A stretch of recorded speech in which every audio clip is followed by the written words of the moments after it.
Adventure Bill. Tonight's episode, our hero's near demise. All of this water fell as raindrops or snowflakes. See, it's all going downhill. Since I'm in this boat, I'm going downhill too. It's fascinating when you think about it. We're all moving the same way. Down, down, low. Bill Nye the Science Guy. Bill Nye the Science Guy.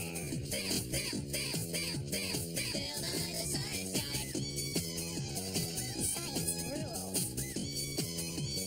Bill Nye the Science Guy. Inertia is a property of matter. Bill Nye the Science Guy. Bill Nye the Science Guy. Brought to you by Sammy's Spawn Hut. Sammy's, located upstream past the big rock left of the old log on the right bank. Gee, Dad, thanks for taking me camping. You're welcome, daughter. I feel every young person should experience the great majesty of rivers. Hey, Dad, who is that guy paddling straight for us? Well, dear, that's Adventure Bill. A river is moving water. The water shapes the land it flows through. Take a look at this. These are our big, clear plastic plates of science. Now watch what happens when water flows over them. See, a river starts when it rains someplace, and the water flows downhill. You can see it doesn't flow straight downhill. It breaks up into little rivulets we call rills. That's the start of a river. It always flows downhill because every molecule of water is being pulled down by gravity. Now watch what happens when we make the same kind of flow happen over some sand on top of a plastic plate. Instead of breaking into just one little rivulet, it breaks into one channel. And as more water flows, the wider the channel gets. And rivers choose their course over the land. And you can see that it's taking the sand downhill with it. See, rivers shape the land they flow through. Now, rivers are full of water. Duh. Now, wherever there's water, there are living things. So around rivers, we find special ecosystems we don't find anywhere else. Now, we all need rivers, so we all need water, so rivers are beautiful. Rills. Aren't they? Rills. Woo! Hey, you guys, wait up! Hey, hang on. Come. What do they call an Adventure Bill?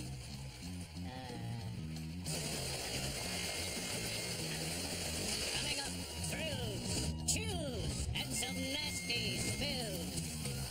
On Adventure Bill. Today's afternoon movie, Bridge on the River Nye. We'll be back with more of today's movie after this. You know, rivers and streams always flow downhill. See ya! We're up in the mountains at the start of a river. Every snowflake that falls here will melt into a tiny drop of water. See this? It's one drop of water. When it falls down, it collects with a zillion other drops into small streams we call rills. The rills flow together to form streams. Streams like this one. They flow over the land till they get here. And it meets this. Millions of liters flowing downhill. It's a river. It's carrying nutrients and tiny living things out here where it mixes with the ocean. The fresh water mixes with the salt water. But there's whole ecosystems out here that depend on this mixing. It's a process that's been going on for millions of years.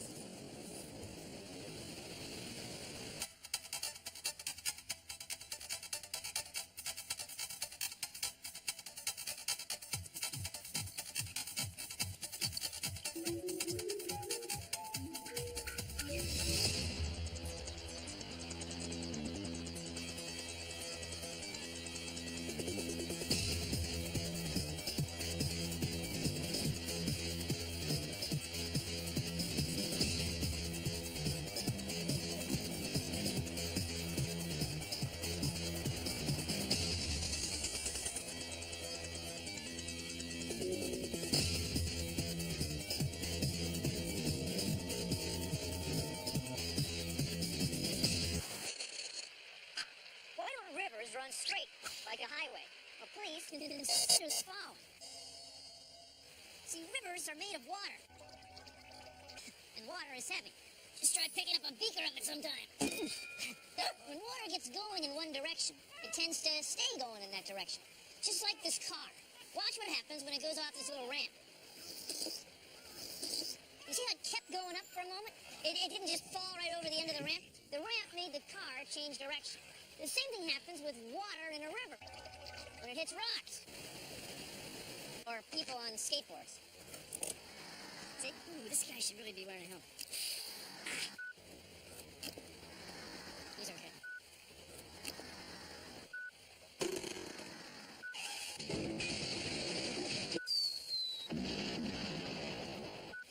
Now, the water in the river is not only getting pushed by the rock and changing direction, but it's also pushing on the rock a little bit, just like this car pushes on the ramp and nudges it along.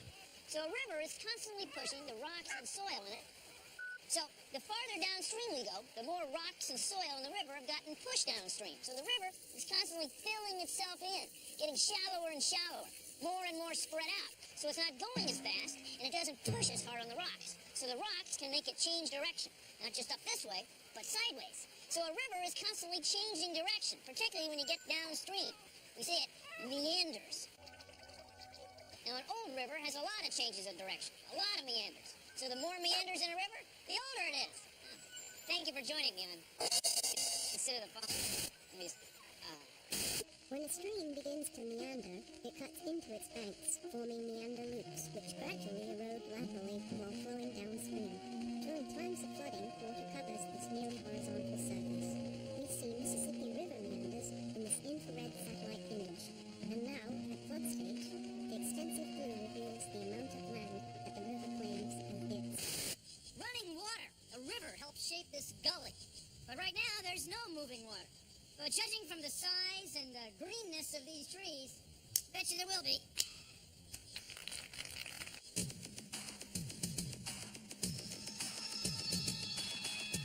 I'm Ben Lomeli. I'm a hydrologist. Hydrologist is a scientist who studies rivers and water in general.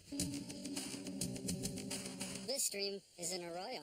After a good rain, we will see a lot more water in a stream like this.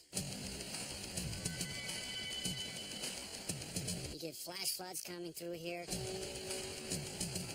and then they recede very quickly, leaving a very dry stream bed again. Here, we can see how they constantly change the landscape. In this part, it's building up on the inside of the bend. On the outside of the bend, there's a lot of power in the water, and it is cutting down the bank. You can see there's quite a bit of sediment in this stream right now. A little bit's okay, it helps out build the sandbars, but too much means we've got an accelerated erosion problem. There's tremendous contrast between these river ecosystems and the rest of the desert. In these river ecosystems, we see a lot more wildlife, and this vegetation that we see here is very important because it acts much like a sponge. It holds back some of the water in the soil. Take a look. The hillside is brown, but down by the river, it's green. There's a lot of living things growing there. We find special ecosystems that we don't find anywhere else. That's because that's where the water is.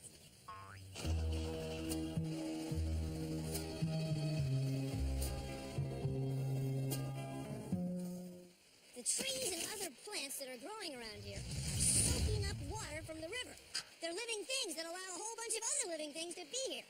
It's a whole ecosystem that's supported by the river.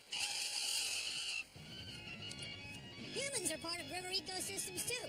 Human cities and industries usually spring up right around a river. Always have. There's probably a river near where you're living right now. Think about it. We built 100 cities and 1,000 towns. St. Paul and Minneapolis, Davenport and Keokuk, Moline and Quincy, Cincinnati and St. Louis, Omaha and Kansas City. Across to the Rockies and down to Minnesota, 2,500 miles to New Orleans. We built a new continent. You know, many plants and animals depend on rivers and streams to survive. Hey, I'm stuck. Somebody help me here.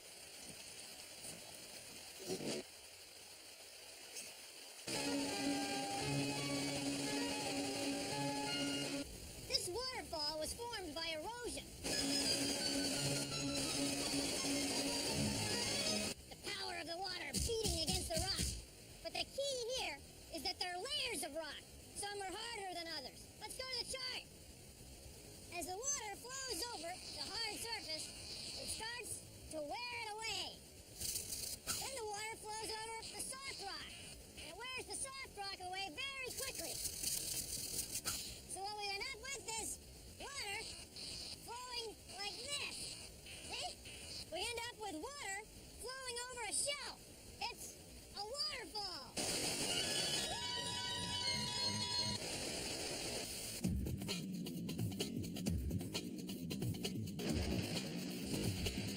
The Grand Canyon is a big trough, a big gutter, a big gouged out place in the desert floor. It was made by the Colorado River, and it comes from the word cañón, which is Spanish for tube. So the Colorado River has cut this huge U-shaped tube in the desert. It's huge! It's a tube! It's a Grand Canyon!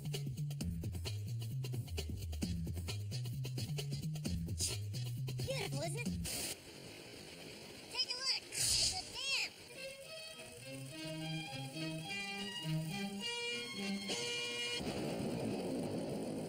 A great barrier to hold water in flood time and to release water down the river for navigation in low water season. Now, some of the water from the river flows through the dam. Where there's water for flood control and water for navigation, there's water for power. That's a lot of dam power. Lot of dam power. Always wanted to say that. Woo! It's a dam right in the middle of a big river, the Columbia River. Now, humans put it there on purpose because we wanted electrical power and we want to be able to control the height of the river so we can irrigate our farms and grow food for ourselves, for us humans to eat. But you put something that big and heavy in the middle of a huge river, you change things. I mean, the ecosystems around here aren't the same as they used to be. Like if you're a fish swimming upstream and you run into this big dam, well, it's going to change things. I mean, you're going to have to find some way around it or stop right here or something. I mean, it's not going to be like the good old days of being a fish. You know what I'm saying? Now, humans put this thing here for a purpose. But whenever we build something that big in a river, we've got to think about it. Hey, is that Old Man River? Hey, how you doing? I'm Old Man River, and I come down here because I live in the river. This river would never be here if I wasn't driven as often as I use the shape of the land. It's a beautiful force. Where the river's churning like this, oxygen gets mixed with the water, and that can be good for fish. But it could also be tough on fish eggs. They could wash away downstream. So fish lay their eggs in shallow pools of gravel. The eggs stick in the cracks and are protected from the flowing water. See, it's just like the bird's egg nest, only it's for fish eggs. So look, you can't be trashing the riverbed. You see, you can't be driving your RV through here and just tearing the place up. It may look like regular old gravel, but it can have fish egg nests in it, for crying out loud. See, no gravel, no nests, no fish. What kind of river is that? Lots of animals and plants rely on streams and rivers to survive. Unfortunately, there's one animal that can ruin it for all the rest of them. See this old tire? I don't think a fish put this here. Or this piece of plastic? I don't think a bear left this behind. It's us, humans, everyone. When we pollute rivers and streams, we can ruin the entire ecosystem. Like chemicals and sewage and even litter. It all hurts the water. See, a river acts like the neck of a funnel. It concentrates the pollution and then it kills the fish and the plants. So use your head. Don't pollute. We're on the riverbanks of a river in the middle of a city. And this river, which used to be forested by trees all around us and pretty much well vegetated, has become industrial.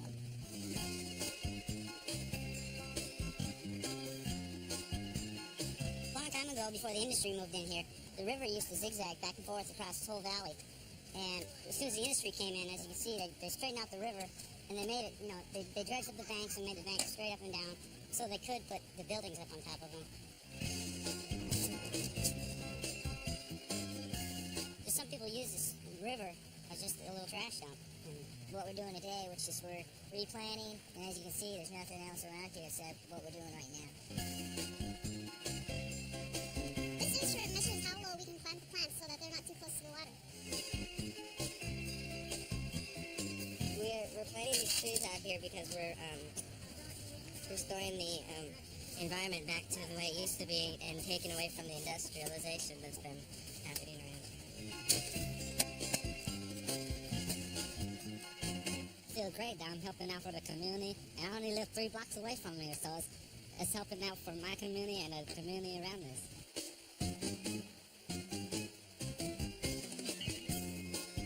We're doing our little part to help the world, and that's what counts.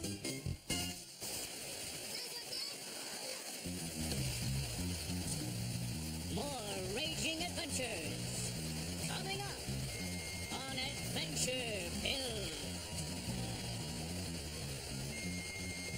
So you don't live near a river? Well, make your own. It's a snap. Start with a mountain where a river comes from. You can build a good one with sand, soil, pebbles, and mud. Maybe something like this. Now, slowly pour a pitcher of water over the top. See how the water finds the quickest way down? It carries the pebbles and dirt with it. It's shaping the land by digging into the soil. It's a river of science.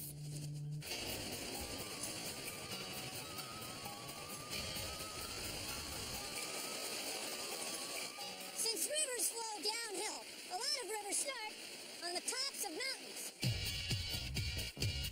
Now the water that falls on this side goes this way, and the water that falls on this side goes this way. Let's go to the map. Right here, in the middle of North America are the Rocky Mountains.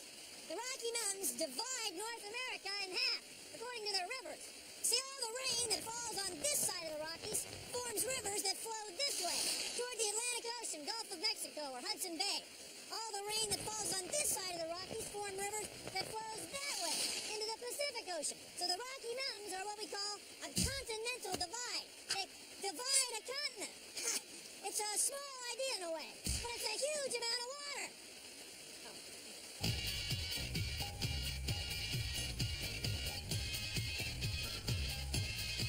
That was my favorite.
Thanks for watching. Excuse me, I've got some hydraulic transport mechanisms to investigate. I'm gonna drift on out of here. See ya. Produced in association with the National Science Foundation. There is an old custom about the divining rod and how it can locate water level. I believe it works, but observe. I swear to you, I did not do that on purpose. Just witness.